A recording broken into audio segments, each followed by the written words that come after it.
Compañeros, buenas tardes. Un gusto saludarles en esta semana. Vamos a iniciar a trabajar ya sobre el contenido de la semana número 16 de nuestro curso de Derecho Mercantil y Procesal Mercantil. Así que vamos a trabajar, compañeros, vamos a tener a la mano nuestra ley de arbitraje, por favor, nuestro Código Penal, nuestro Código Procesal Civil y Mercantil, que nos van a servir en esta tarde. Iniciamos entonces a trabajar. Déjenme compartir ya pantalla con ustedes para avanzar esta tarde.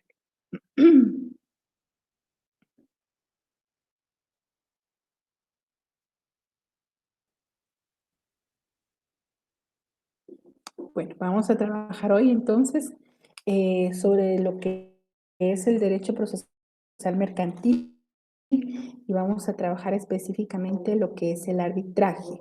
Vamos a iniciar, compañeros. Dejamos unos minutos de último para ver si tienen alguna duda. Vamos a trabajar hoy, recuerden ustedes, para esta fecha ya debemos haber finalizado la lectura de todas nuestras leyes. Mínimas estas, por favor, compañeros. Vamos a trabajar también procedimientos mercantiles. Recuerden que dentro de los procedimientos mercantiles está el juicio sumario, que ya lo vimos, ejecutivo en la vía de apremio, la acción cambiaria, la acción extracambiaria que trabajamos la semana pasada, y hoy vamos a trabajar lo que es el arbitraje, que está en el decreto 6795 del Congreso de la República de Guatemala. Como introducción vamos a ver que existen varios métodos alternativos para la solución de conflictos. Esto lo vemos nosotros y está implementado dentro del Estado de Guatemala. Recuerden ustedes, yo les voy a decir algo, yo soy muy de conciliar. La conciliación logra y ahorra mucho tiempo y ahorra mucho desgaste cuando se logra un arreglo justo, claro. Tampoco vamos a querer o a aconsejar a una persona que acepte una conciliación o una mediación o un arbitraje cuando definitivamente una de las partes sale beneficiada y la otra no. Siempre hay que sopesar entonces qué es lo que le conviene o no a la persona, ¿verdad? Yo, por ejemplo, en laboral, cuando son las audiencias en, en, en inspección de trabajo y pues se da una oferta buena y se hace una equiparación en relación a cómo terminaríamos un proceso, con qué resultados y lo que se está ofreciendo, pues entonces a veces se puede optar por arreglar de una vez.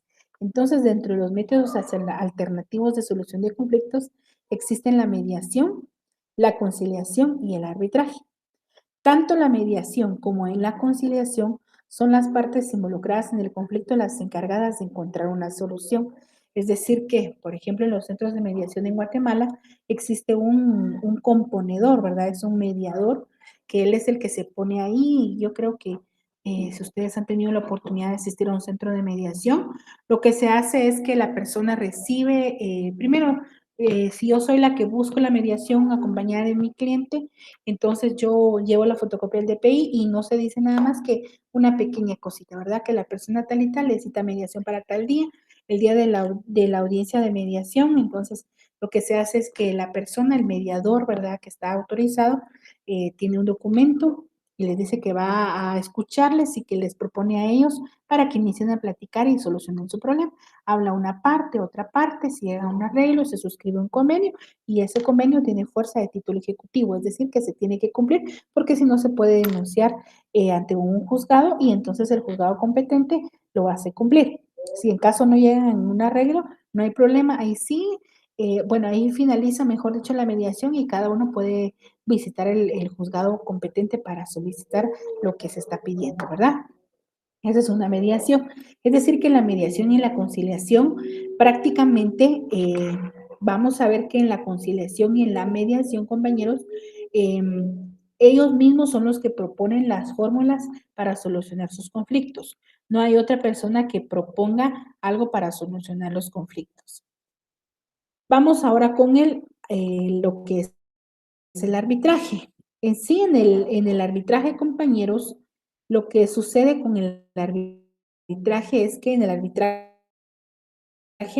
Es una tercera persona llamada árbitro quien logra la desaparición del diferendo, dictando una resolución que debe cumplirse obligatoriamente. Es decir, que el árbitro prácticamente es la persona que decide, él escucha las dos partes y el árbitro es el que decide cómo se va a solucionar el problema, a diferencia de la conciliación y mediación, que son las partes los que, los que deciden sus arreglos, ¿verdad? En la mediación, así como en el arbitraje, interviene un tercero en la mediación, ¿verdad? En la mediación para acercar a las partes, siendo ellas las encargadas de tomar la decisión que ponga fin al conflicto, y en el arbitraje con la finalidad de tomar una decisión. Entonces, en la mediación, la persona tercera es únicamente para acercar a las partes, para que platiquen, para que no se agredan y para que estén ahí frente a una persona que tiene competencia más que todo para poder hacer un documento que digan las partes. Ahora en el arbitraje, las partes exponen sus, prácticamente es como que fuera un juez, ¿verdad? Pero la diferencia del árbitro es que no es una persona, incluso a veces no es abogado, sino que es una persona conocedora de la materia que se está trabajando. El arbitraje, entonces, es la solución del conflicto, se deja en manos de una o varias personas y esas personas se llaman árbitros, que pueden ser elegidas directamente por las partes o en su defecto por el juez de arbitraje, que se le llama un juez de arbitraje ad hoc, o designadas por la institución que administra el arbitraje institucional al que se han sometido cada una de las partes. Entonces, claramente en el arbitraje hay una tercera persona que es la que va a ayudar a solucionar el conflicto.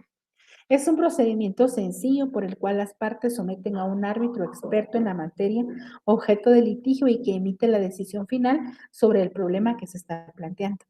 El árbitro es la persona encargada de resolver por medio del denominado laudo, decisión final del procedimiento arbitral, es decir, que los árbitros no dictan una sentencia, sino que lo que dictan ellos es un laudo arbitral, equivalente a todos los efectos de una sentencia firme de los juzgados. Y eso es lo importante del arbitraje, que el arbitraje tiene fuerza ejecutiva como que fuera una sentencia, es decir, que se tiene o se tiene que cumplir, lo que no sucede a veces en un convenio, ¿verdad? Entonces ahí estamos con el arbitraje.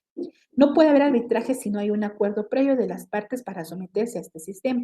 Las partes no significa que van a aceptar la decisión que dé el árbitro, sino que las partes van a confiar la decisión justa a una persona llamada árbitro. Entonces ellos firman el convenio de arbitraje, es decir, que van a respetar la decisión que tome el árbitro o los árbitros, y ahí está lo que se le llama el convenio de arbitraje. La característica principal y definitoria del arbitraje es su naturaleza convencional. Las partes son libres para someterse a este sistema de revolución de controversias y lo pactará voluntariamente cuando lo consideren más conveniente a sus intereses particulares, en cuyo caso sustituirán la justicia pública por la justicia privada.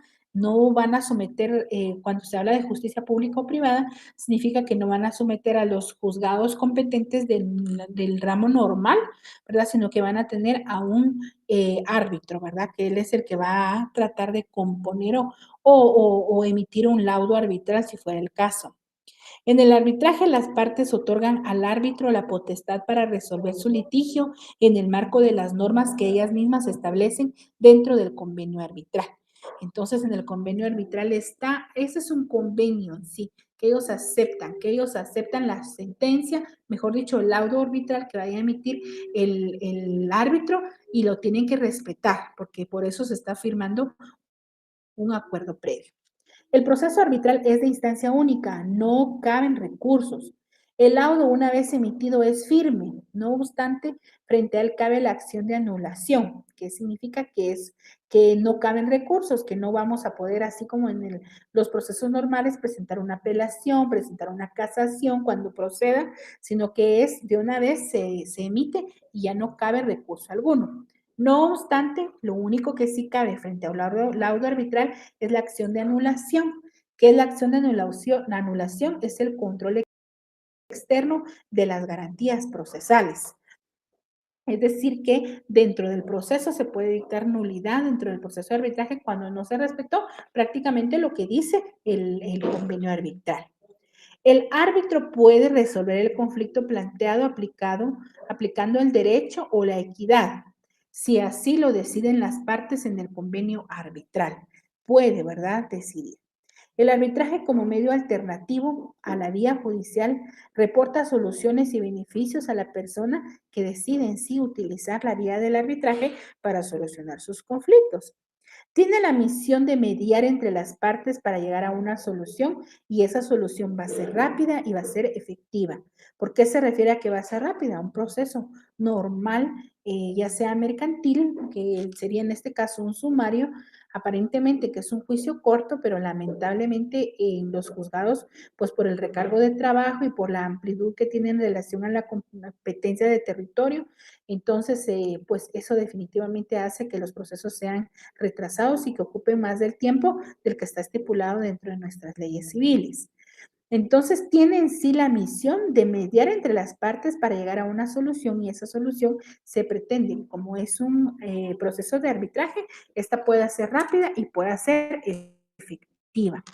Permítame un momentito aquí, solo doy confirmar. Muy bien. Seguimos entonces, compañeros.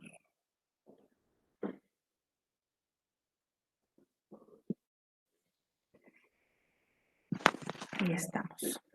Reduce entonces de manera considerable los costos y los honorarios obligatorios en la vía judicial. Cuando hablamos que reduce los costos, es discutible en ciertas materias y más en la mercantil, puesto que bueno, en relación a los procesos normales, sí va a diferenciar mucho los costos, porque es por la rapidez más que todo. Pero necesita necesariamente también se tiene que contratar a personas que manejen el derecho mercantil, que manejen también lo que son los arbitrajes o los procesos de arbitraje. Y créanme, compañeros, que yo cuando iniciamos a ver nosotros el derecho mercantil, siempre les dije a ustedes que cuando alguien se gradúa de abogado, siempre quiere ser un penalista, quiere ser un constitucionalista, quiere ser un especialista en el derecho civil, que a mí me encanta el derecho civil, pero el derecho mercantil es un área poco explotada. Vean ustedes, si no, por ejemplo, la mayoría de abogados paga incluso hasta un contador para que le lleve una contabilidad que es tan sencilla y tan fácil de reportar ahora con todos los cambios que se están dando dentro del estado de Guatemala, dentro de SAT y todo eso, ¿verdad? Entonces, sin embargo, sabiendo nosotros eso, debemos aprovechar esto y créanme que esto es bien importante manejar, se los cuento en serio. El proceso arbitral en Guatemala. Vamos a ver acá. El procedimiento arbitral es un juicio de conocimiento, de cognición, que estaba regulado anteriormente dentro del Código Procesal Civil y Mercantil, específicamente en el libro 2 y el título 4, el cual fue derogado por el decreto 6795, que ahora es la actual ley de arbitraje del Congreso de la República de Guatemala. Vamos a ver también que el Congreso de la República, estableciendo entonces, por lo tanto, un nuevo procedimiento privado de conocimiento, por medio del cual pueden litigar todas las personas que tengan algún conflicto de intereses derivados de una relación principalmente que sea contractual. Entonces, se puede visitar lo que es el proceso arbitral. El procedimiento arbitral viene a ser una alternativa mucho más accesible, eficaz y ajustada a las necesidades y circunstancias de la globalización comercial que vivimos actualmente, ¿verdad? Que se presenta en la actualidad. En este procedimiento lo que se hace es que se opta por la administración de justicia privada, en la cual su aspecto más importante es la oralidad. Eso es lo más importante. Fíjense, compañeros, que lamentablemente nuestros procesos procesales civiles y mercantiles, todos son la mayoría escritos. Y más que en el derecho mercantil es el sumario, entonces ahí todos los procesos son expedientes, son expedientes. Algunas cositas chiquitas vamos a tener inmediación las partes procesales, pero todo lo demás, todo es escrito, escrito, escrito, va cuando audiencia únicamente escrito. Les recuerdo que ya está en marcha un nuevo Código Procesal Civil y Mercantil, que si ustedes se gradúan con este procesal civil y mercantil, ya en unos años lo vamos a dejar atrás y vamos a tomar de nuevo nuestro nuevo Código Procesal Civil y Mercantil, donde se van a oralizar todos los procesos. Y ahí vamos a tener que ser bien, pero agilidosos en relación a contestar cosas, a interponer recursos, porque todo va a ser oral y en audiencia, ¿verdad? Va a haber una celeridad y va a haber más profesionalismo y preparación también de todos los abogados litigantes.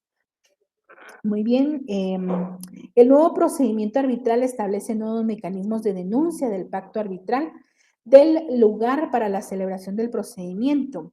Las fórmulas de notificación, las diligencias son con inmediación directa de los jueces y el laudo arbitral tiene una fuerza de sentencia ejecutoriada, la cual puede ser ejercida en la vía de apremio. Esto es siempre en un juicio ejecutivo. El procedimiento arbitral entonces cobra vigencia por el incumplimiento de una obligación que puede ser de dar, de hacer o de no hacer, porque recuerden que todas las obligaciones van en ese sentido. En el derecho mercantil, rama en la que más se da el proceso de arbitraje, donde las obligaciones son en su gran mayoría contraprestaciones recíprocas de los contratantes y que en determinado momento uno u otro no pueda o no quiera efectuar dichas obligaciones. En ese momento entonces, cuando hay incumplimiento de obligaciones, se gesta lo preestablecido por las partes en un pacto arbitral, ya sea en documento adherido al contrato principal o en una cláusula escrita en el propio contrato. ¿Qué significa eso, compañeros? Que la mayoría de procesos ahorita y de contratos, y principalmente, miren, voy algo rápido porque quiero trabajar todavía con ustedes un poquito de contratos atípicos mercantiles. La mayoría de contratos, lo que nos dice acá es que de una vez viene adherida un anexo a los contratos en donde, o ni siquiera un anexo, sino una cláusula donde dice cualquier controversia que surja se solventará por el proceso de arbitraje. ¿Y saben por qué pasa eso? Pasa porque las empresas mercantiles no les interesa tener un desgaste y tener problemas en los tribunales normales, sino solucionar rápidamente el problema.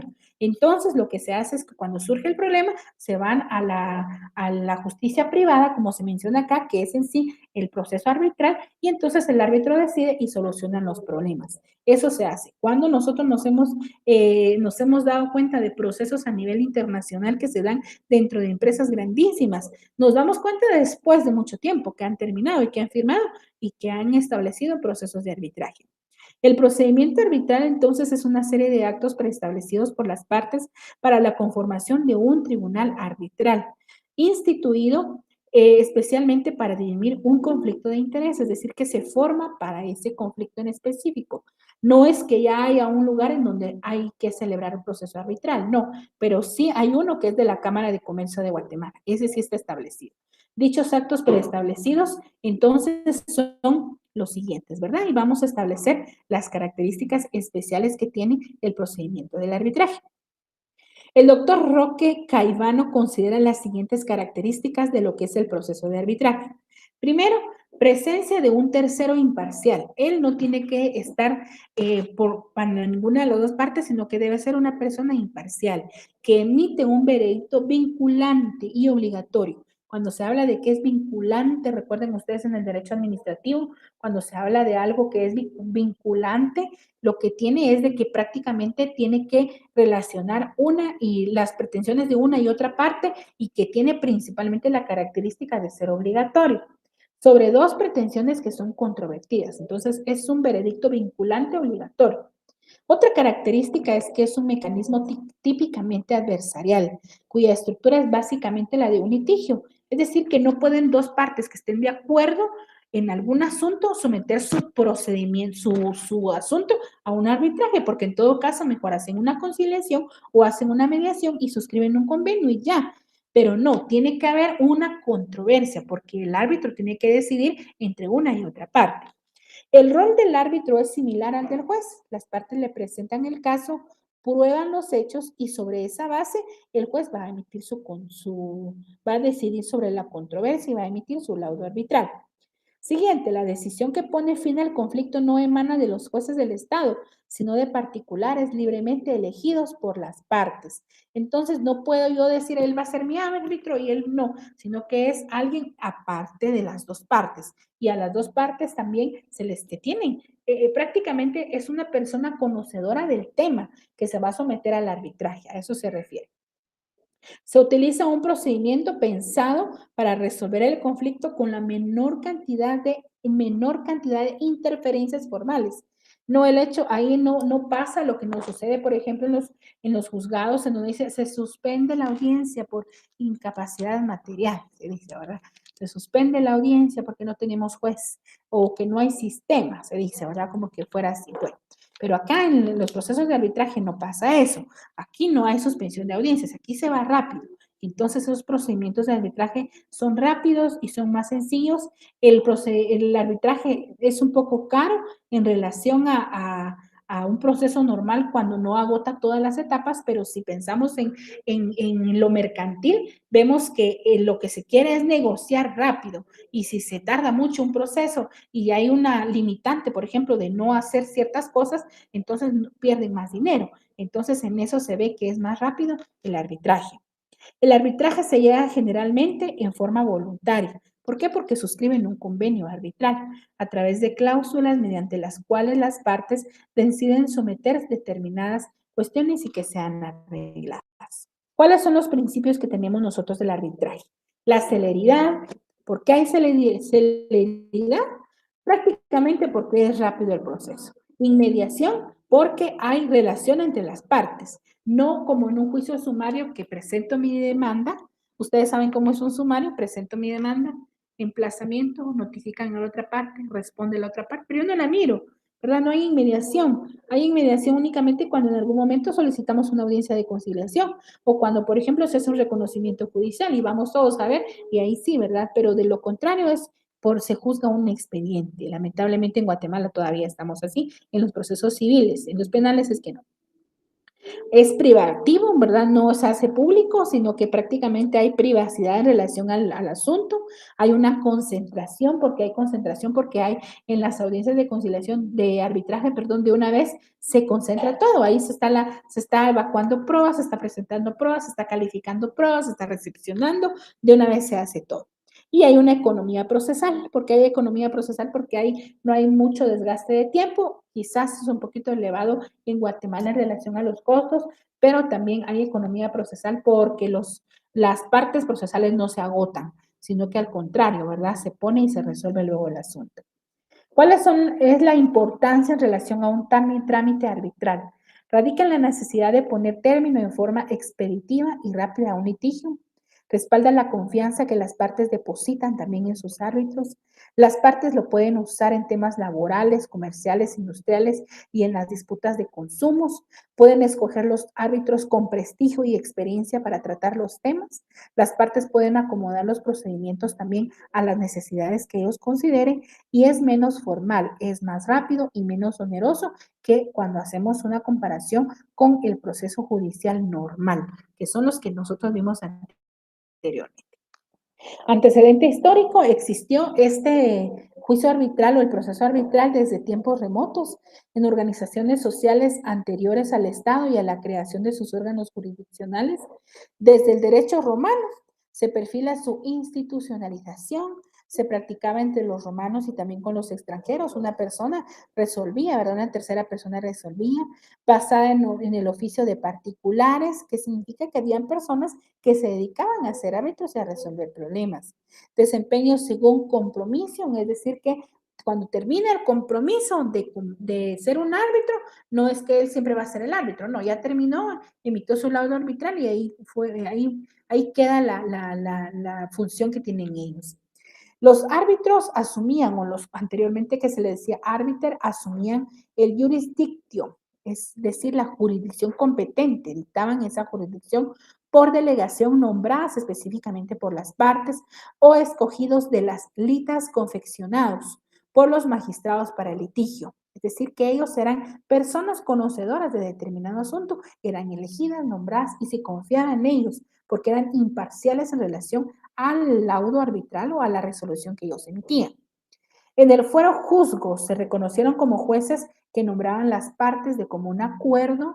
Esto todo es derecho romano, se forman los estados y en el siglo XVI aparece ya el poder judicial. La Revolución Francesa favoreció el arbitraje en el siglo XVIII. En los albores de la codificación civil en el siglo XIX se soslaya al arbitraje y la codificación. En España, la constitución política de la monarquía proclama el derecho a determinar jueces árbitros elegidos por ambas partes, como aquí estamos viendo el antecedente histórico. En el siglo XX fue requerido por la actividad comercial, ya empezó allá no solo en lo demás, sino en la actividad comercial, y en la Convención de la Haya del año 1899, esta fue la que sentó las bases del arbitraje a nivel internacional. Y a nivel internacional, compañeros, ¿cómo se utiliza el arbitraje? cómo se utiliza para resolver las controversias, y más en el derecho mercantil. En la Convención de La Habana, que viene del año 1928, en el Código de Bustamante se presentó la necesidad de ejecución de los laudos arbitrales. Y en la Convención de Nueva York del año 1958 y su revisión, que fue la UNCITRAL en el año 1966, se decidieron también por promover el arbitraje a nivel nacional y a nivel internacional. Y Guatemala participa en cada una de estas convenciones, puesto que tiene institucionalizado el arbitraje nacional como el internacional. Vamos a ver qué clases de arbitraje existen. Existe el arbitraje por amigables componedores o por árbitros de derecho. Veamos ahí. Arbitraje por amigables componedores y por árbitros de derecho. El arbitraje puede ser clasificado como arbitraje de derecho o el juris, o el arbitraje también de amigables componedores de acuerdo al marco al cual deben laudar o lo que deben resolver. Uno de sus rasgos característicos es la formalidad. Las resoluciones del amigable componedor pueden y deberían en la mayoría de los casos basarse en el derecho que se debería aplicar en ese momento o al menos hacer referencia al mismo en caso de apartamiento, cuando el derecho existe en relación con el caso concreto bajo el análisis correspondiente, según la doctora Cataneo. El arbitraje legal o voluntario. ¿Cuál es el arbitraje legal o voluntario? El arbitraje voluntario es aquel que está pactado libremente por las partes. Y en cambio, ¿verdad? El arbitraje voluntario es en donde el legal el que está pactado, perdón, el voluntario el que está pactado y el legal el que se pactó anteriormente y el que es obligatorio prácticamente estipularlo o el que deviene en un contrato. Por ejemplo, surge un problema entre una empresa A y la empresa B, pero ellos antes de que surgiera ese conflicto ya había una cláusula en relación a sus relaciones mercantiles en donde decía que cualquier controversia lo iban a someter a procedimiento del arbitraje. Entonces, ese es un arbitraje legal, puesto que ya hay algo legal establecido y obligatoriamente tiene que ir al arbitraje. Ahora, la empresa A y la empresa B tienen un conflicto y ellos nunca establecieron que si surgiera un conflicto lo iban a resolver por el arbitraje. Pero los dos platican y dicen, nos conviene mejor resolverlo en el arbitraje y se van a un arbitraje. Ese es el arbitraje voluntario. Arbitraje interno e internacional, ese es fácil de entender, ¿verdad? El interno es el que se da, por ejemplo, dentro de las instituciones o empresas de la República de Guatemala y el internacional, cuando se da con otros países o con nuestro país y a nivel internacional. El arbitraje institucional o el arbitraje ad hoc, el libre. En el arbitraje libre son las partes involucradas en el conflicto quienes de común acuerdo designan a los árbitros. Voy a mover esto aquí o lo voy a ocultar, perdón. Vamos a ver, en el arbitraje libre son las partes involucradas en el conflicto quienes de común acuerdo designan a los árbitros. No intervienen ninguna entidad, institución especializada que organice el procedimiento.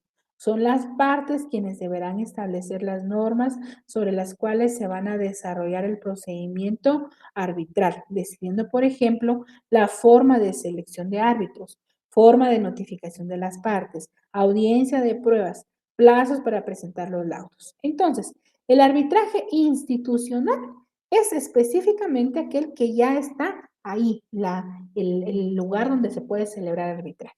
Y el ad hoc es en donde prácticamente las partes son las que ponen los árbitros, las que ponen todo y organizan para poder celebrar un arbitraje. El institucional ya está establecido y en el ad hoc las mismas partes son las que propician todos los recursos para poder establecer un arbitraje ad hoc. Iniciamos ahora a ver el arbitraje a nivel de Guatemala. Tiene su fundamento legal en la Constitución Política de la República de Guatemala, que es la ley de arbitraje, que es el decreto 6795 del Congreso de la República de Guatemala y el reglamento y arancel del CRECIG, ¿verdad? Esos son los fundamentos especiales para la celebración del arbitraje. En relación a nuestro decreto 6795 del Congreso de la República de Guatemala, en su artículo 1, numeral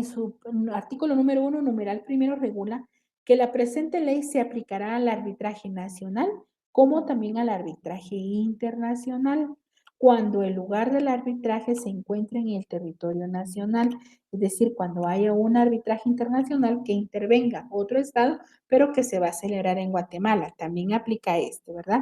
Sin perjuicio de cualquier trato multilateral o bilateral vigente del cual Guatemala pueda ser parte. Es decir, que hay que hacer una revisión de todo lo normativo, de todos los acuerdos, de todo lo que tiene Guatemala vigente para poder establecer bien si es nacional o es internacional. La disposición anteriormente anotada permite distinguir cuando nos encontramos frente al arbitraje nacional y cuando nos encontramos frente también al arbitraje internacional, debido a que en dicha normativa se fija el ámbito de aplicación. La ley guatemalteca no cuenta con una definición relativa al arbitraje nacional y a ella se debe llegar por exclusión. Y el arbitraje internacional se puede encontrarse delimitado y es regulado en el artículo número 2 también de la ley de arbitraje, que es el decreto 6795 del Congreso de la República de Guatemala. Entonces, para principio debemos entender que en Guatemala se conoce el arbitraje nacional y el arbitraje a nivel internacional. Vamos a ver también el arbitraje en derecho y el arbitraje en equidad. El arbitraje en derecho consiste en que los árbitros son obligados a tomar decisiones en base a normas de derecho, es decir, que tienen que aplicar como que fueran jueces nuestro derecho, nuestro conjunto de normas. Y el de equidad, los mismos no tienen la obligación de fallar de acuerdo a las disposiciones normativas. Es decir, que en el arbitraje de derecho tienen que tomar como base, por ejemplo, el Código Civil, el Código de Comercio, el Código de Procesal Civil y Mercantil, pero en el arbitraje de equidad no tienen que tomar eso en cuenta, sino que ellos van a fallar de acuerdo a las disposiciones que ellos sean, pues que ellos consideren pertinentes. También son las partes quienes deben escoger en relación a la clase de arbitraje al cual se van a someter.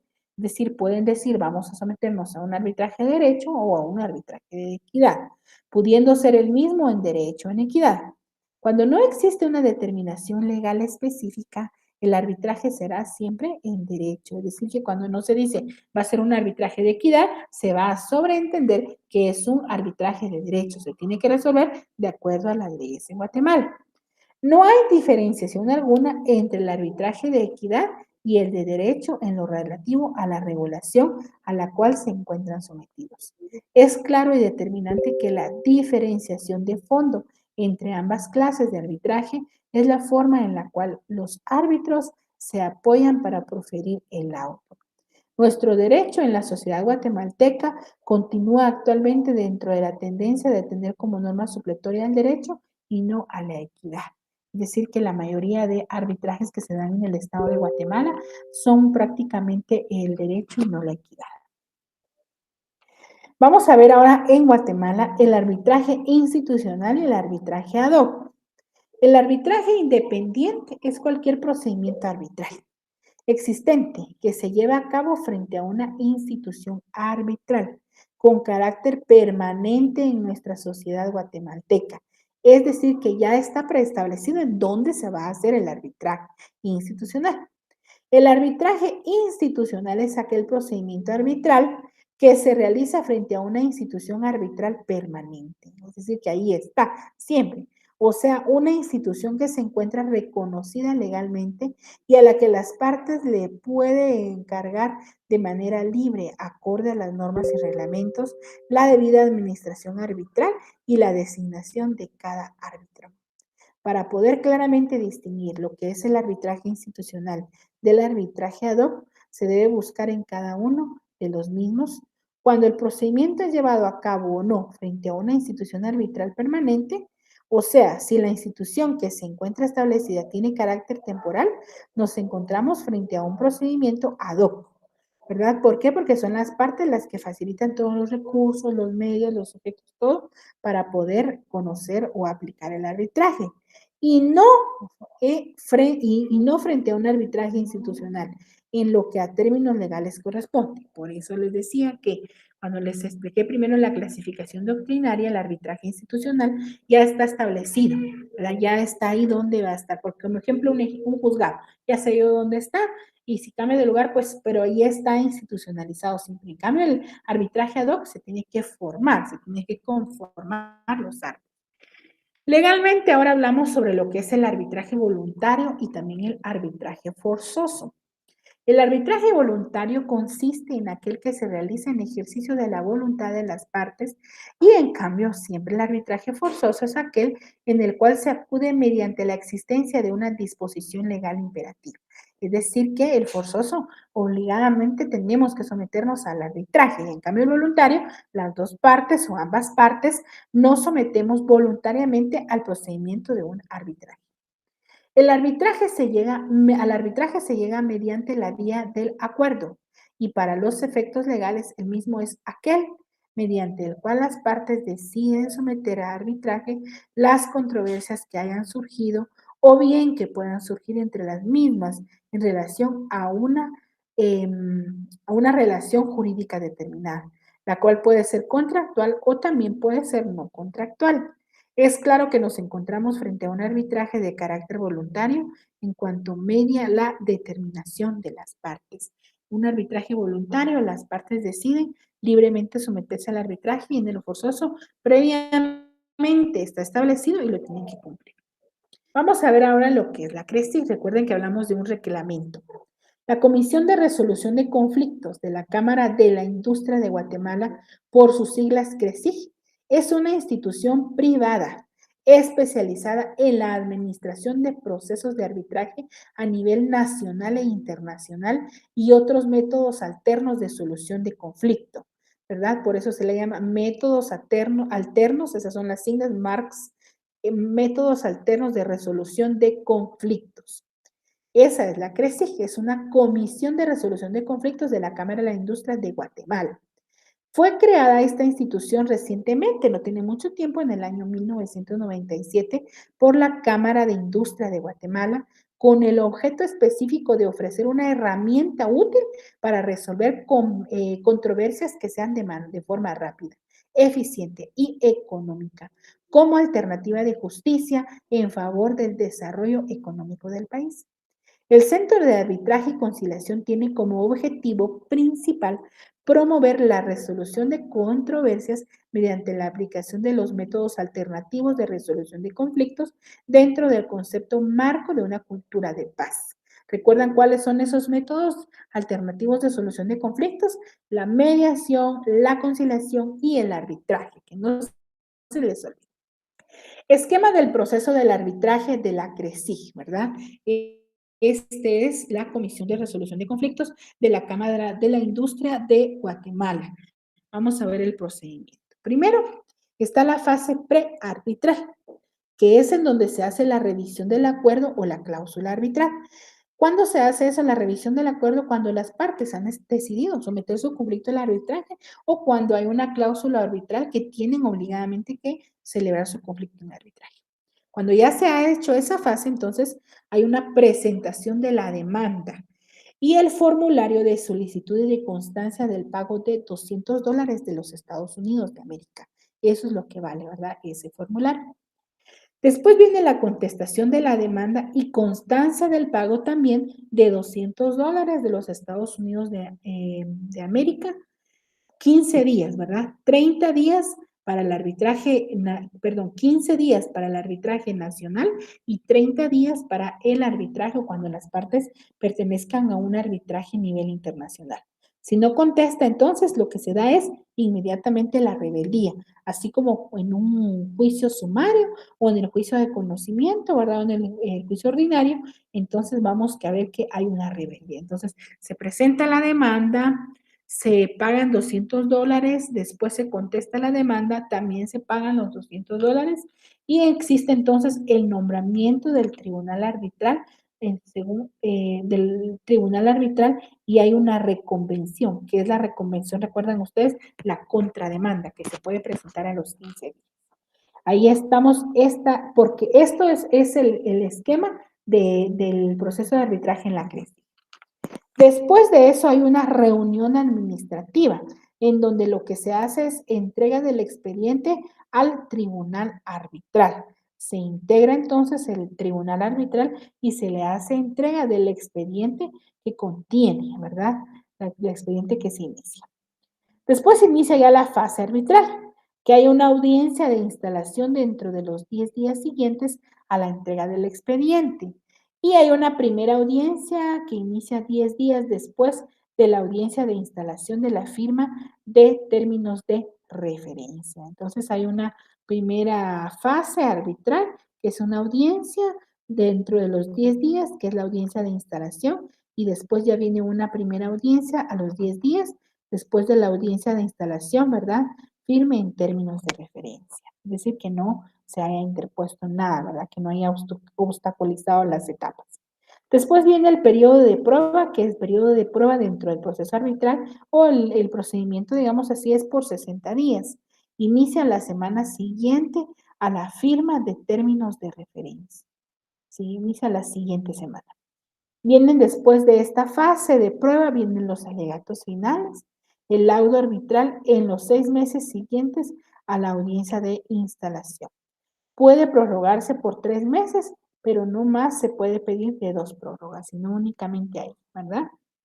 Bueno, vamos ahora con el artículo 37 de la ley de arbitraje. Amigable composición, arbitraje ex equo et bon. Ahí es donde está la definición que vamos a encontrar ahorita. En el arbitraje de equidad, que esas son las siglas que están arriba, también llamado amigable composición, los árbitros no se encuentran obligados a decidir en base a las normas de derecho. No están obligados, sino que pueden hacerlo en conciencia o según su leal saber y entender. Ese sería el primer asunto. Con excepción de lo dispuesto en el párrafo anterior, el arbitraje de derecho y el arbitraje de equidad se encuentran sujetos a la misma regulación contemplada dentro de la ley de arbitraje. El tribunal arbitral, compuesto de amigables componedores o árbitros, o árbitros arbitradores, decidirá conforme a la equidad solo si las partes lo han autorizado expresamente para hacerlo. Es decir, que puede emitir su fallo no conforme a derecho, sino conforme a la equidad. Recuerden que la equidad no necesita citar leyes, hacer todo eso de legal, sino únicamente a su leal saber y entender. Y en cambio el de derecho, ahí sí tiene que citarse y tiene que ir todo bien fundamentado. Muy bien, compañeros. Miren ustedes acá. Esta es la ley de arbitraje. Quiero ver si se las tengo por acá.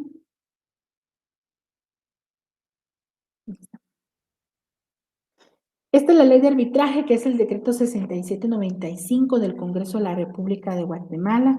Están sus considerandos, está lo que es la ley de arbitraje, el ámbito de aplicación de la ley de arbitraje, cuando es un arbitraje a nivel internacional, eh, la materia objeto de arbitraje, las definiciones importantes para las leyes, las notificaciones para el cómputo de los plazos, la renuncia al derecho de impugnar, ¿verdad? El enlace de intervención de los tribunales. Aquí ya vienen las normas o los artículos relacionados a lo que es un acuerdo de arbitraje. Miren, esta ley tiene 22 hojas. Yo creo que es en una tarde ustedes la leen completa. Entonces, yo espero que ya la hayan leído. Es bien importante, ¿verdad? Yo opinaría que en Guatemala deberíamos eh, crear arbitrajes, ¿verdad? En varias cosas. La mediación a nivel de lo civil a mí me ha funcionado en muchos sentidos, a veces también no, pero cuando se logra una conciliación y más que todo que las partes tengan voluntad de resolver un conflicto, entonces podemos lograr mucho nosotros. Bueno sería que hubiera alguien, ¿verdad?, que iniciara la creación de arbitrajes a nivel privativo, ¿verdad? Se puede crear, se puede hacer, ¿verdad? Cada uno, ¿verdad? Imagínense que alguien tenga esa idea de implementar esto a nivel nacional. Creo que haríamos muchas cosas y nos iría muy bien también en eso. Entonces, por favor, a leer su ley de arbitraje. Y ahora regreso acá con ustedes. Quiero ver. Voy a compartirles esta. voy a compartirles ciertas cosas para los contratos atípicos. Voy a enviarles juntamente con la presentación de hoy, les voy a enviar estas 4 hojitas, porque no vamos a ver todos los contratos atípicos mercantiles, sino solo unos cuantos, quizás los que más se utilizan. Voy a indicarles que, recuerdan ustedes cuando vimos los contratos, vimos todos los contratos que están en el Código de Comercio. Pero hay unos contratos que no están en el Código de Comercio. Esto se da de acuerdo a la característica del derecho mercantil que dice que tiende a ser internacional y tiende a adaptarse y aparte que siempre va adelante el derecho mercantil de lo que nosotros estamos haciendo. Vean ahora, compañeros, yo creo que hay un número, una cantidad exagerada de contratos atípicos mercantiles. Vean ahora en época de pandemia cuántas formas de transacción comercial no conocemos nosotros. Vean antes las personas que no tenían un servicio a domicilio, hay servicio a domicilio. Ahora hay motos, hay personas que tienen en la parte de atrás y hacen mandados. Aquí en donde yo vivo hay una persona que hace mandados con su número de teléfono y yo puedo mandar a comprar mi despensa a un centro, a un supermercado o al mercado. Y yo le digo que le envío a él lo que yo necesito y él viene a dejarme las cosas. En época de pandemia, muchas personas empezaron a inventar la forma de cómo negociar. Vemos ahora hasta los en vivo que se dan de ropa, que de zapatos, que de productos, de alimentos, de todo eso. Esas son formas de comerciar y díganme ustedes cómo se llaman esos contratos. Esos de los cuales estamos hablando ahorita se llaman contratos atípicos mercantiles. ¿Por qué? Porque no están en el Código de Comercio, pero todos los días nosotros como seres humanos estamos inventando la forma de comerciar. Recuerden ustedes que hay diversidad de formas en las que nosotros podemos comerciar e implementar. Ahora a esto se le llama todo el emprendimiento, se dice, ¿verdad? Las personas que son emprendedoras, que inician una forma, que inventan una forma de cómo comerciar. ¿Son seguras estas formas de comerciar? Discutible, ¿verdad? Son protegidas, discutible también. Sin embargo, no los podemos detener. A quienes no los han estafado, por ejemplo, en una compra de internet, te dicen que es una talla L y después viene una talla S, ¿verdad? Con una etiqueta de L. Pero podemos frenar nosotros esos contratos mercantiles, no los podemos frenar, ¿verdad? Entonces los contratos atípicos son los que no están en el Código de Comercio. No los encontramos, nunca los vamos a encontrar, pero existen. ¿Y qué es lo que regula o qué es lo que, cómo se hacen esos contratos atípicos, verdad? ¿Cómo se hacen esos contratos atípicos? Nosotros conociendo nuestro derecho, conociendo el Código de Comercio, conociendo nuestras leyes civiles, podemos, si ustedes son ya dentro de unas semanas notarios y les piden un contrato, por ejemplo, un contrato para digamos, vamos a ver, les dicen a ustedes que redacten un contrato de propaganda en Internet, por ejemplo, ¿verdad? ¿Y cómo lo van a celebrar ustedes?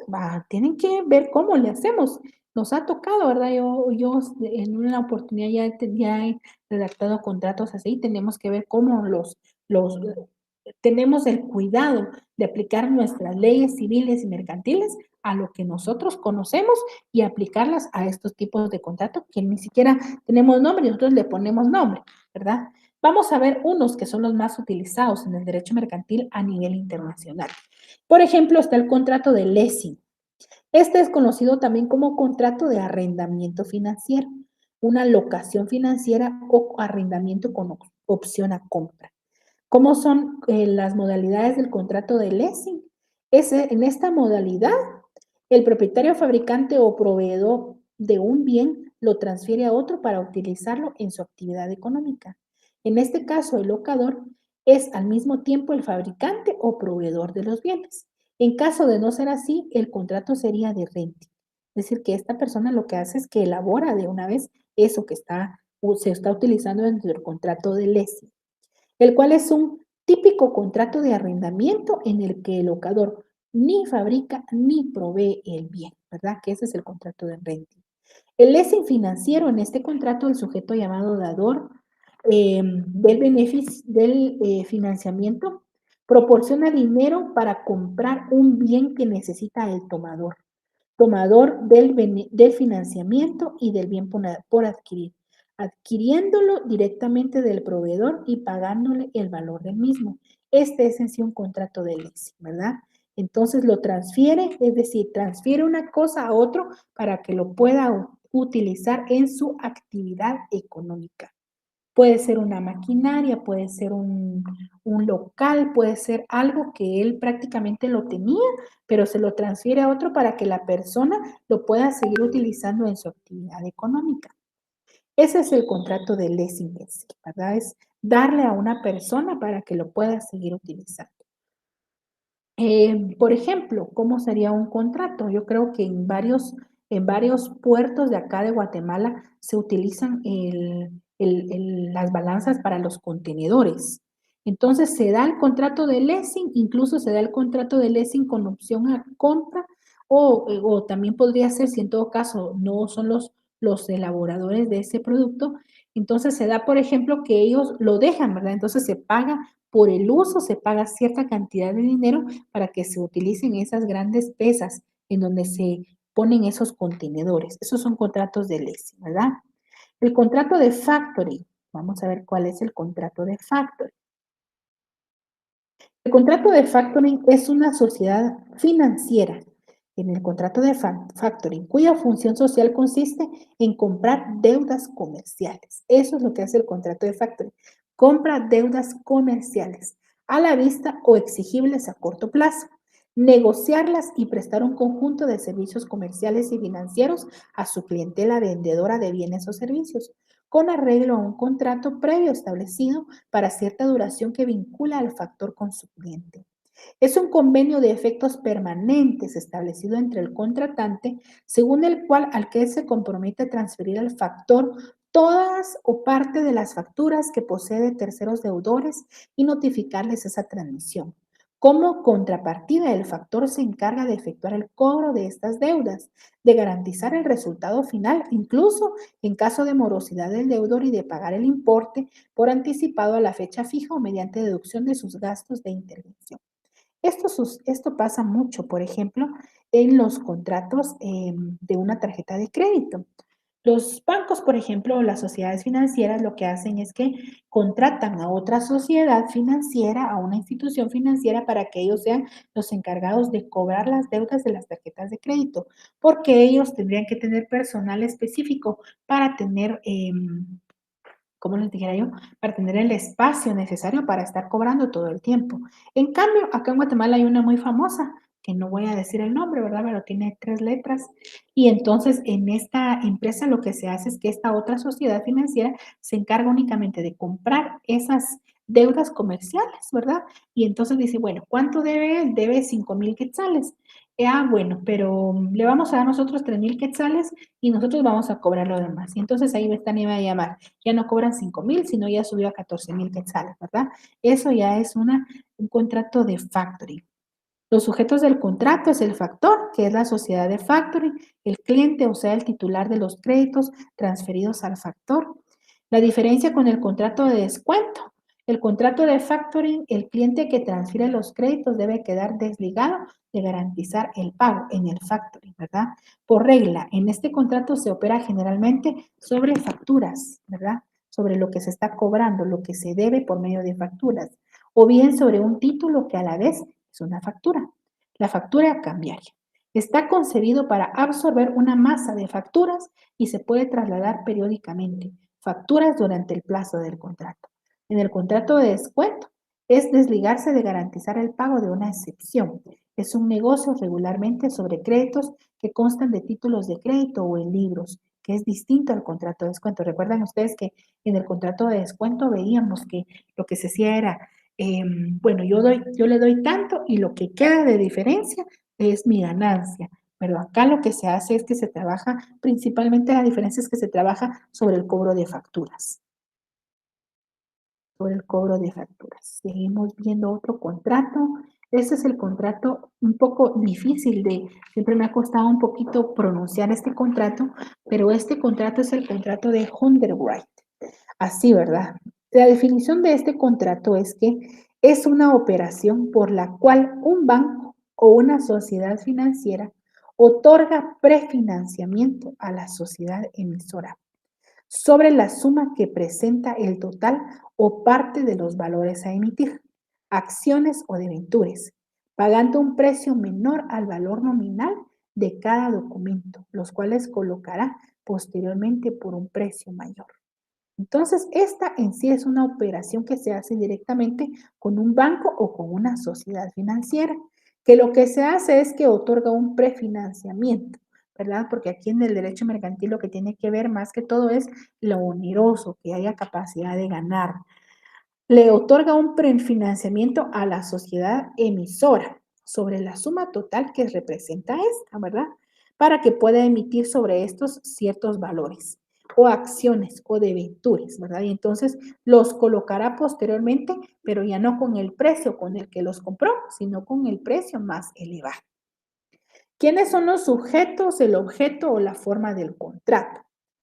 Los sujetos, primero, la entidad que da el prefinanciamiento, que en sí va a ser una entidad financiera y adquiere los títulos valores a emitir con la finalidad de colocarlos posteriormente y recordemos que los va a colocar posteriormente con un precio mayor y esa es la ganancia que se va a obtener. La sociedad anónima que recibe el prefinanciamiento, este es otro sujeto, la entidad que da la entidad que da el prefinanciamiento y la sociedad que recibe el prefinanciamiento, contrayendo la obligación de emitir los valores objeto del contrato. ¿Cuál es el objeto en sí de este contrato atípico mercantil? Es el prefinanciamiento que se otorga y los títulos que se vayan a emitir, ¿verdad? Entonces así gana una empresa obteniendo el prefinanciamiento y también la otra gana emitiendo esos valores con una cantidad más elevada para reponer ese prefinanciamiento que le dio a otra entidad financiera. La forma es libre por regla general, es decir, que no dice que tiene que ser escrito, que tiene que ser aquí, no, sino que eso es totalmente libre porque es un contrato atípico mercantil. Este es el contrato de franquicia, compañeros. Y este contrato de franquicia es muy conocido en nuestro medio. ¿Qué es una franquicia, verdad? Aquí en Guatemala, ¿cuántas franquicias no conocemos de comercios o de empresas que son muy conocidas a nivel internacional? Este contrato es mediante el cual un comerciante denominado franquiciante, y ahí está el sujeto, permite a otro denominado franquiciado la comercialización de un producto o de un servicio que constituye la actividad propia de una empresa, debiéndose seguir las mismas pautas que se observaron en la empresa franquiciante en cuanto a calidad, presentación del producto o servicio de publicidad, etcétera. De modo que el consumidor estará recibiendo un bien por medio del franquiciado como si se lo estuviera proveyendo el franquiciante. Vemos, por ejemplo, no me gusta decir marcas, pero ustedes se las imaginan rápido. Pero, por ejemplo, en las heladerías muy conocidas a nivel de todo Guatemala, esos son contratos de franquicia que se van adquiriendo. Pero cuando entramos a una heladería aquí, por ejemplo, yo vivo acá en San Marcos, o encontramos a una heladería en Quetzaltenango, yo soy de Quetzaltenango también, pero vivo acá en San Marcos, o entro a cualquier lugar, pero cuando yo entro a esta heladería conocida, siempre veo los mismos diseños para presentación del producto, los mismos sabores, los mismos empaques de los helados, los mismos colores, los basureros también tienen que estar con el logotipo y las personas tienen que estar con ese uniforme y yo los veo igual. ¿Por qué? Porque como dice acá, ¿verdad? Que la comercialización de ese producto en las últimas líneas dice, de modo que el consumidor estará recibiendo un bien por medio del franquiciado como si se lo estuviera proveyendo el franquiciante, la persona que otorga, ¿verdad? Esa franquicia. Entonces ahí vemos, igual sucede en restaurantes a nivel internacional, en heladerías, en ventas más comunes como de pollo en Guatemala, que hay una cantidad muy elevada en relación a esas franquicias. ¿Cuáles son las características de este contrato de franquicia? Que es una relación continuada de transferencia de tecnología entre el franquiciante hacia el franquiciado, por la comercialización del producto y por la prestación del servicio. Es decir, que hay una continuada, dice, transferencia de tecnología, es decir, que si sale un nuevo producto, si sale un nuevo sabor, si sale un nuevo color, si sale una nueva campaña, todo eso, si sale una nueva frase, todo eso tiene que pasarse a todas, tanto el franquiciante como el franquiciado. Las características es una relación continua de transferencia de, bueno, el franquiciante a cambio recibe el pago de una cuota inicial y se queda recibiendo, que dice, regalías periódicas. La franquicia implica licencia de uso de la marca que distingue su producto o servicio. El franquiciante mantiene una relación constante sobre las actuaciones del franquiciado en la ejecución del contrato para controlar el cumplimiento de los requerimientos propios del contrato. ¿Cuáles son las clases de franquicia? Aquí hay muchas, ¿verdad? Aquí solo hay unas. La franquicia piloto, aquella en la que se establece una empresa intermedia encargada de controlar a los franquiciados, que en una zona hayan celebrado contratos de franquicia. Y aquí vemos esto. Aquí fíjense que surge otro contrato atípico mercantil, porque hay entidades ahora que se encargan de administrar las franquicias. Una empresa necesita, entonces va con ese de, bueno, yo voy a vender mi franquicia, pero a usted se encarga de ver todo lo demás, yo solo quiero vender mi franquicia. Y la otra persona compra la franquicia con esta otra empresa y esta empresa es la que se encarga tanto de recibir del franquiciado, del franquiciante como del franquiciado. Entonces aquí surge otro todavía contrato atípico mercantil, ¿verdad? Como les digo, estos contratos no se detienen, están todos los días al día. Franquicia directa, aquella en la que se celebra entre el franquiciante y el franquiciado y no hay un intermedio. Franquicia tecnológica, aquella en que a partir del efecto propio del contrato, el franquiciado desarrolla ya su propia tecnología, es decir, que solo se da la franquicia y ya lo demás queda a cuenta ya del franquiciado. ¿Cuáles son las características de este contrato? Que es bilateral, conmutativo, atípico, oneroso por adhesión y de tracto sucesivo. Bilateral, dos personas, recuerden ustedes, conmutativo porque hay intercambio, ¿verdad? Porque hay contraprestación de servicios, atípico porque no está en el código de comercio, oneroso porque representa ganancia, por adhesión porque ya está hecho el contrato de franquicia, ya solo se adhiere la otra persona, y también de tracto sucesivo porque tiene prestaciones periódicas. Vamos a ver con este otro contrato que es el contrato de John Venturi. Es aquel por el cual el conjunto de sujetos de derecho, tanto nacionales como internacionales, realizan aportes de las más diversas especies, que no implicarán la pérdida de la entidad o individualidad como persona jurídica o empresa para la realización de un negocio común, pudiendo ser, ser este desde la creación de bienes hasta la prestación de servicios, que se desarrollará dentro de un lapso limitado con la finalidad de obtención de beneficios económicos. Es parecido al contrato de participación.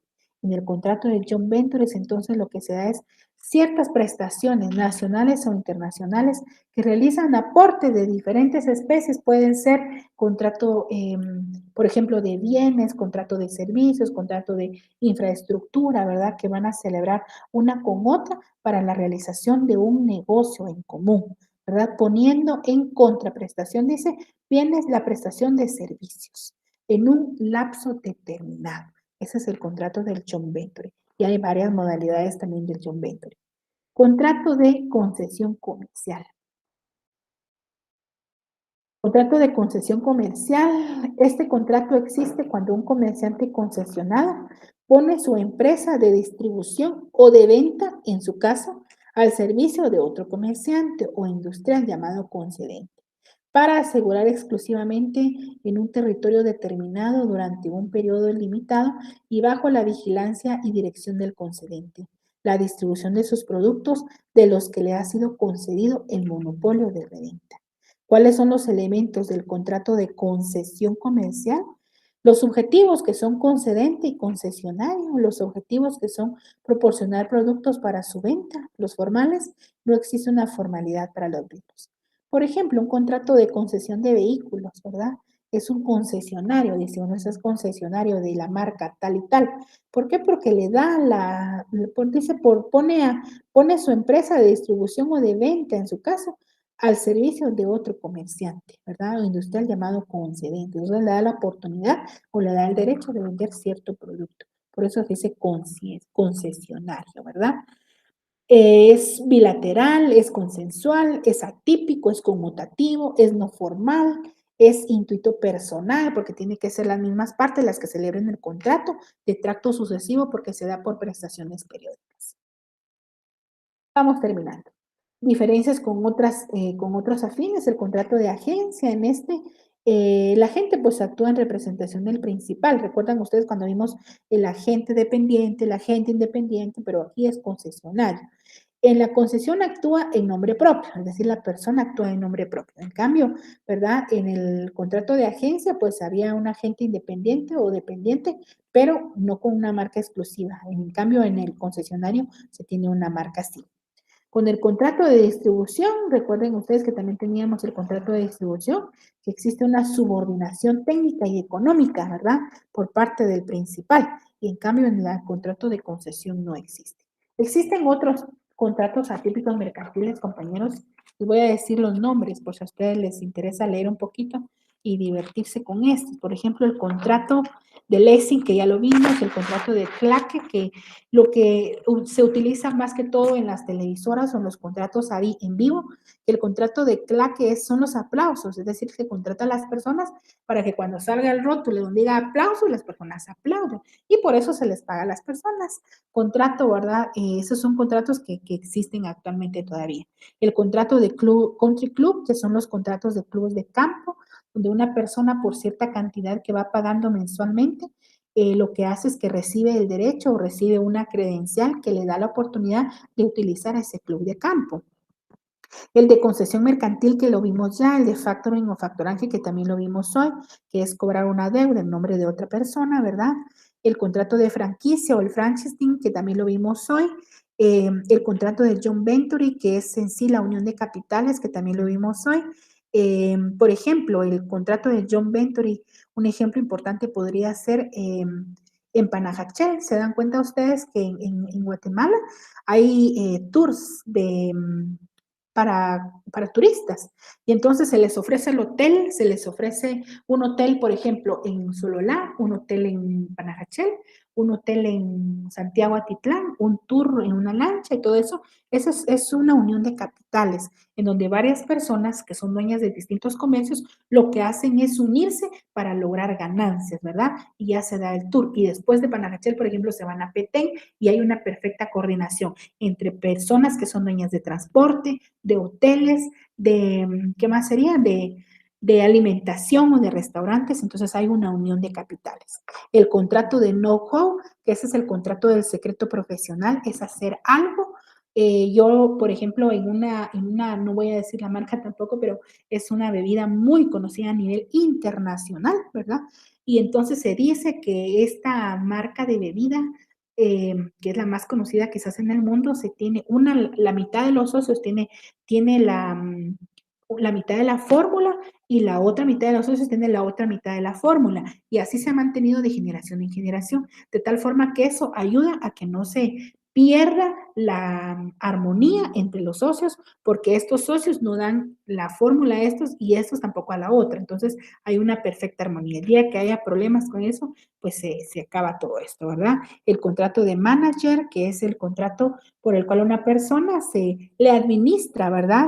Los contratos a otra persona, ya sean musicales, de artistas, de grupos, es un contrato aparte. El contrato de pool y pool aeronáutico, que es la coordinación perfecta entre las empresas, por ejemplo, cuando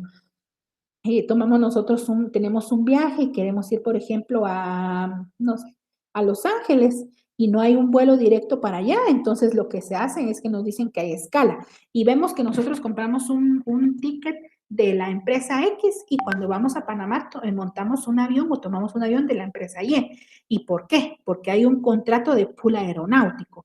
¿Por qué? Porque ellos para no perder al pasaje y para no también perder ellos en relación al que un avión lo manden directo con 3, 8 pasajeros, entonces hay una coordinación y eso se le llama pool aeronáutico. Entonces, la empresa, yo compro aquí mi boleto, hago escala en Panamá y ahí en Panamá tomo otro avión con otra empresa, ¿verdad? Y ellos me llevan al destino. Eso es un contrato de pool aeronáutico, el contrato de renting o arrendamiento financiero, el contrato de tiempo compartido, ese contrato de tiempo compartido, por ejemplo, recuerdan ustedes, por ejemplo, el de ay, ahí se voy a decir el nombre, este el IRTRA que tenemos nosotros acá en Guatemala, en donde hay también por un espacio y por una cuota que se da, se tiene o no se tiene derecho a utilizar ciertas instalaciones.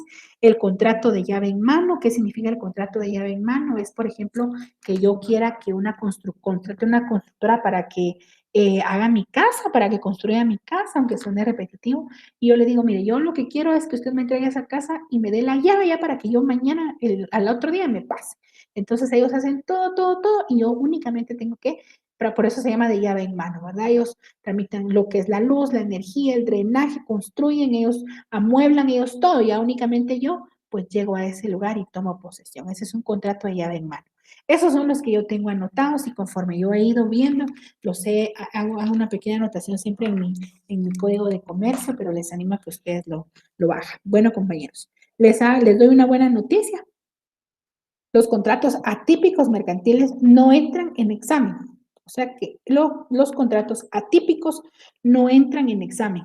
Entonces, por favor, no vayan ustedes compañeros no vayan ustedes compañeros a pensar que van a entrar en examen, porque no van a entrar en examen. No van a entrar en examen, compañeros. Los contratos atípicos mercantiles, es decir, que solo va a entrar hasta donde terminamos hoy el arbitraje. Tenemos la semana número 13, 14, 15 y la 16 del día de hoy, hasta donde termina arbitraje. A partir de los contratos atípicos mercantiles no se los voy a incluir porque lo di así muy rápido y también no está dentro de debería estar, pero no está ¿qué sería? En nuestra guía de derecho mercantil. Muy bien, compañeros. Ay, me quedan unos minutos para que ustedes tengan, si tienen una duda, compañeros, ustedes puedan, ay, hoy sí tengo bastantes, bueno, vamos a ver hasta dónde llego con ustedes, compañeros. Vamos a ver. Dice, vamos a ver, le quedo agradecido con usted por su conocimiento, muy organizada en su disertación de temas. Le agradezco mucho, compañero Carlos, por sus palabras. Eso me anima a mí como docente a seguir dando lo mejor siempre que la universidad me dé la oportunidad. Muchas gracias, compañera Diana. Muchas gracias. Oye, claro que sí, también es mi deseo, compañera Diana. Gracias, compañera Claudia, muy amable. Yo dije, son tantas dudas, pero son palabras que les agradezco desde el fondo del corazón. Claro que sí, compañera. Les voy a enviar la presentación y también les voy a mandar uno o dos archivos de contratos atípicos mercantiles para que ustedes y vieran qué bonitos son estudiarlos.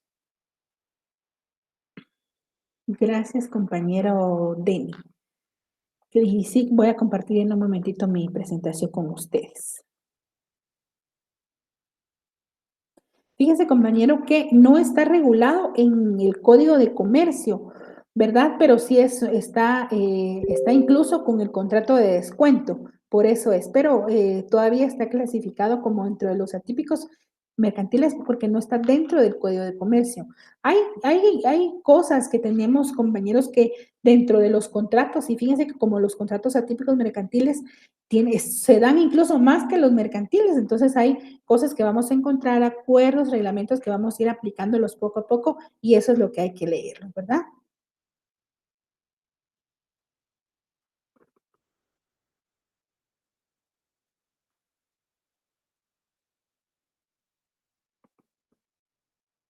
Bueno, fíjese, compañero Omar, me dice, quería preguntarle si en el examen habrá bastante contenido de arbitraje, pues en los videos dieron muy poco contenido de arbitraje y le dedicaron más tiempo a las impugnaciones. Le agradezco mucho sus comentarios. Bueno, fíjese, compañero, que el que hace exámenes soy yo, entonces les recomiendo que ustedes lean mis diapositivas, solo con eso le respondo, para que usted lea las diapositivas y prácticamente las que yo les doy, compañeros, por favor, mis clases porque yo soy la que elabora el examen. Gracias, compañero, por sus palabras.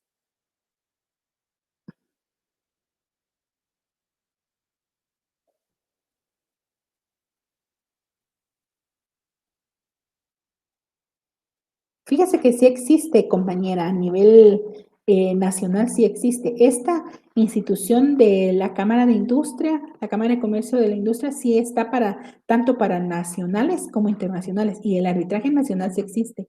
Por eso está la ley de arbitraje, si no, no estuviera. Gracias, compañera Marisol. Le agradezco a ustedes por estar ahí pendientes y por estar en clase siempre, ¿verdad? Igualmente, compañera Mirna Cristina, gracias por sus palabras. Gracias, compañeros. Gracias, compañero Luis Alfredo. Qué bueno que estamos acá cerca. No, solo es examen de la semana 13, 14, 15 y 16. Solo son cuatro semanas de clases. No vayan a estudiar las anteriores porque solo entran los contenidos de la 13 a la 16. Muy bien. Gracias, compañero. Quiero ver si tengo. Muy bien, compañera Evelyn. Ahorita voy a ver si se la ubico nuevamente esa diapositiva.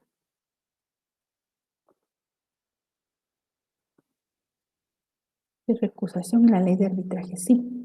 El de recusación es cuando tenemos, ¿verdad?, en sí la oportunidad de poder decir algo en contra de un árbitro que esté establecido ya dentro de un proceso de arbitraje.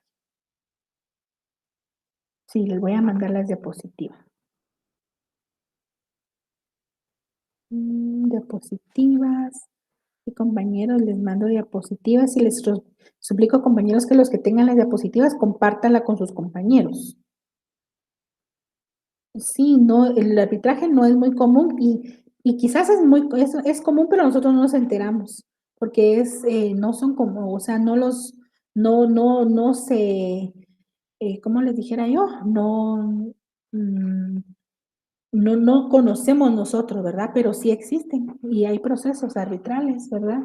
Y esos también a veces cuando nosotros participamos en la asesoría dentro de un proceso arbitral, se firma un convenio de confidencialidad, es decir, que no podemos mostrárselo a nadie. También eso es importante que se les aclare a ustedes. Claro que sí, compañero Jorge Luis, ya en un momentito. Bueno, yo creo que ahí estoy, compañeros. Quiero ver si tengo otra, porque ustedes creo que tienen clases a las 5 en punto, y ya no los voy a ver. Gracias, compañero Jorge, igualmente para ustedes. Igualmente para ustedes.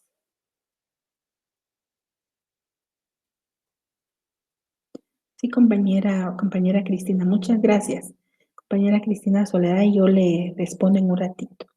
Si yo no les logro enviar las diapositivas en el transcurso de la semana, tengo a alguien que me apoye para mandarles diapositivas y se las envío, compañeros, se las completo. Gracias. Igualmente, compañera Antonia. Bendiciones para usted, compañero Alan. Bien.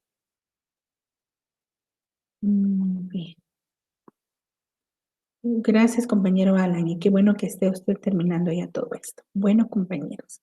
Gracias, compañero Ricardo. Y a ustedes también. Para mí ha sido un honor trabajar con ustedes. Gracias, compañera Susana. Eh, Compañera María Francela, compañero Oscar,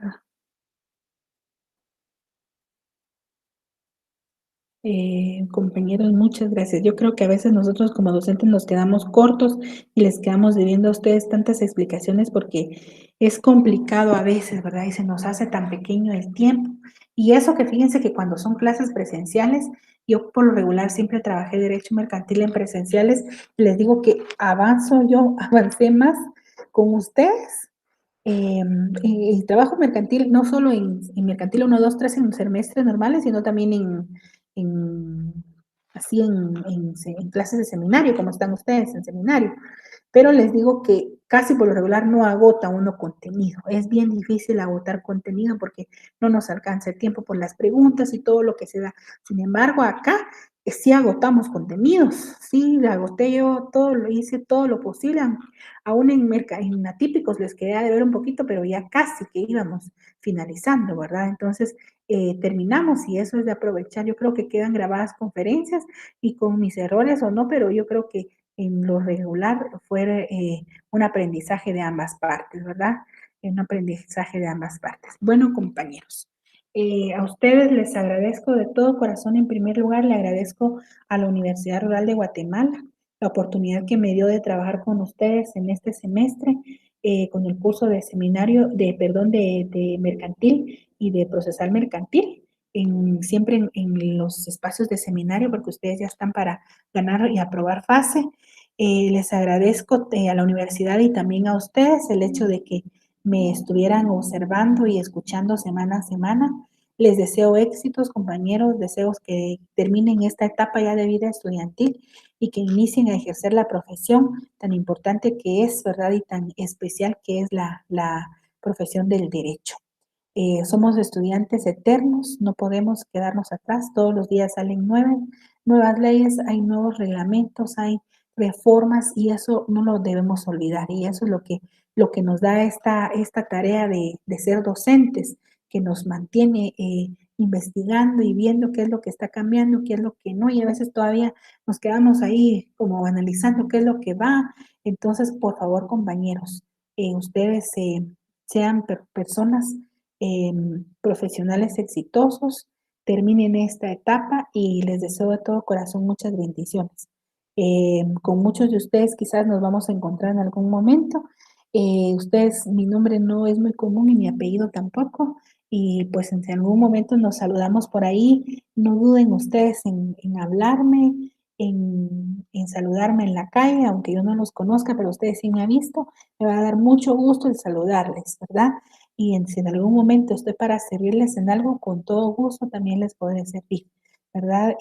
Siempre he dicho que en esta carrera hay mucha envidia y muchas cosas de celos, pero nosotros debemos cambiar eso y debemos compartir lo que sabemos, lo que aprendemos con todas las personas, con colegas, con estudiantes, con compañeros, porque eso es lo que va a cambiar esta noble carrera, ¿verdad? Entonces, egresada de esta universidad, muy orgullosamente, de la Universidad Rural de Guatemala.